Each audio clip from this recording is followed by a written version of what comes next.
হয় তিনিচুকীয়া জিলাৰ বৰগুলাই এতিয়া বাঘৰ আতংকই যেন এতিয়া নিদ্ৰা হৰণ কৰিছে অঞ্চলবাসীৰ।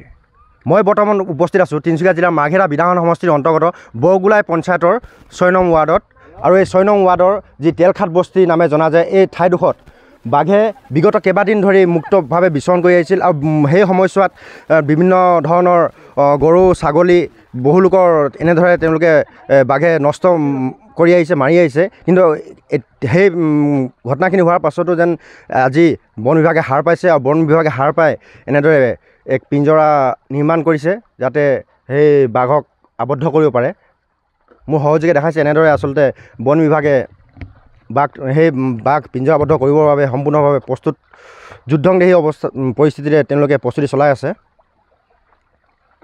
বিগত এমাহ ধৰি আমি জানিব পৰা মতে বিগত এমাহ ধৰি সেই বাঘ পোৱালি পৰিয়ালৰ সৈতে এই অঞ্চলটোত চলা ফুৰা কৰি আছিল। আৰু যাৰ ফলস্বৰূপে যোৱা পৰহি দিনাখন শুনিব পোৱা মতে তেনে ঘটনা ঘটিছিল। স্কুলীয়া এগৰাকী ছাত্ৰী কলেজৰ পৰা আহি থকা অৱস্থাত এই ঠাইতে বাঘে আক্ৰমণ কৰিছিল। আমি সবিশেষ জানিবৰ বাবে যি স্থানীয় ৰাইজ আছে আমি তেখেতৰ পৰা জানিব চেষ্টা কৰিম।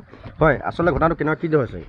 ঘটনাটো যোৱা আমাৰ এমাহ ধৰি আমাৰ এই অঞ্চলটোত আমাৰ বাঘৰ আতংক হৈ আছে। আজি ক'ব গ'লে আপোনাৰ 15-20টামান গৰু ছাগলী পোৱালি খালে। আৰু প্ৰতিটো ৰিপৰ্ট মই দি থাকোঁ, গৈ থাকোঁ। বন বিভাগে কয় এইটো নহয় নেকি বাঘ, কিবা বনে বিলে খালে, কিবা খালে, এনেধৰণৰ কথা কয়। কিন্তু যেতিয়া প্ৰত্যক্ষ কৰিলে বহুতজন মানুহ প্ৰত্যক্ষ কৰিলে যে বাঘে হয়, এইখিনি বস্তু বাঘে হয়, চিহ্নটো এখন চাবলৈ হয়, বাঘে হয়, বাঘে ধৰিছে। গৰু পোৱালিৰ ওপৰত এনেকৈ দাঁত লগাইছে, গোটেই বাঘে ধৰিছে বুলি আমি জনালে সেইৰূপে বন বিভাগে কোৱা হৈছে। তাৰ ফলতে যোৱা আজি 3 দিনমান হৈছে ছোৱালীজনী আমাৰ এই ওচৰতে আমাৰ গাঁৱৰে ছোৱালীজনী এজনী তেখেতে কলেজত পঢ়ে। কলেজৰ পৰা আহোঁতে তেখেতে এনে 4-5টামান বজাতে আহি আছিলে। ৰাস্তাতে 2টা বাঘ আছিলে। এটা সৰু পোৱালি জানো ৰাস্তাত থিয় হৈ আছে। তেখেতে চোৱাৰ লগে লগে জোৰকৈ স্কুটি দবাই পিনে হৰ্ণ মাৰি আহোঁতে অলপমান দূৰতে 20 মিটাৰ দূৰতে আৰু ডাঙৰটো বহি আছিলে। বহি থকাৰ লগত তেখেতক জোৰকৈ চিঞৰা কৰিছে, লগে লগে দৌৰ মাৰি ঝাপ কৰি ভৰিত মাৰিলে। ভৰিত মৰাৰ লগে লগে তেখেতে এক্সিডেণ্ট ধৰণে মানে ভৰিত ভালকৈ ধৰিছে, পূৰা তেজে কৰি দিলে।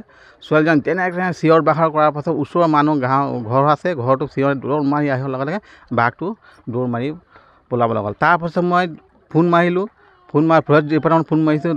মই এতিয়া মানুহ ইমান দিন গৰু ছাগলী খালে, আজি 15-20টা হ'ল বুলি আপোনাক আগতে কৈছোঁ। এতিয়া মানুহ আপোনাৰ এটেক কৰি আছে বা মানুহ আক্ৰমণ কৰি আছে।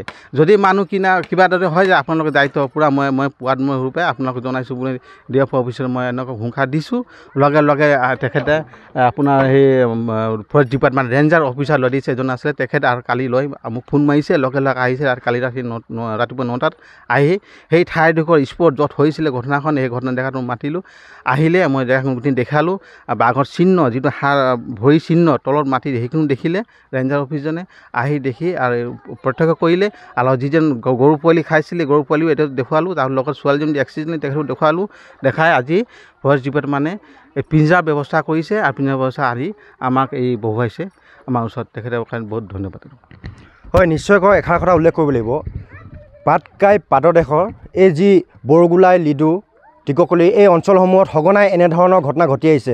বাঘে গোহালিৰ পৰা গৰু ছাগলী নি ভক্ষণ কৰিছে। তাৰোপৰি পোনপ্ৰথমবাৰৰ বাবে এনেদৰে এইবাৰ মানুহ আক্ৰমণ কৰিছে, যাৰ ফলস্বৰূপে এতিয়া বহু লোক ভয় কম্পমান হৈছে। এই ক্ষেত্ৰত আমি আৰু এগৰাকী যি স্থানীয় ৰাইজ আছে আমি তেখেতক জানিব চেষ্টা কৰিম। হয়, কি ক'ব? এতিয়া আজিতো আহি গ'ল ফৰেষ্ট ডিপাৰ্টমেণ্ট। এতিয়া বাঘৰ কাৰণে বাঘৰ ধৰিবৰ কাৰণে বন্দোবস্ত কৰি আছে পিঞ্জৰা লগাইখিনি। তো বহুত দিন পৰা এইটো ইয়াত মিনিমাম 15-20টা ঘৰ আছে। তো গাঁৱৰ মানুহ দিনৰ হওক ৰাতি হওক ওলাব নোৱাৰে। গাই গৰু কিমান খালি হিচাপ নাই পূৰা। তো ইয়াত গাঁৱৰ গাই গৰু নাই বুলি ক'লেই হৈ যাব, নাই একদম। বহুত দিন ইহঁতে গুৰুত্ব দিয়া নাই ফৰেষ্ট ডিপাৰ্টমেণ্ট। আজি 2 দিন হয় ভণ্টিটো যেতিয়া আঘাত প্ৰাপ্ত হ'ল, তো ইহঁতে এতিয়া গুৰুত্ব দিছে। তো ইহঁতে মই এতিয়া থেংক ইউ ক'ম আৰু ইমানেই।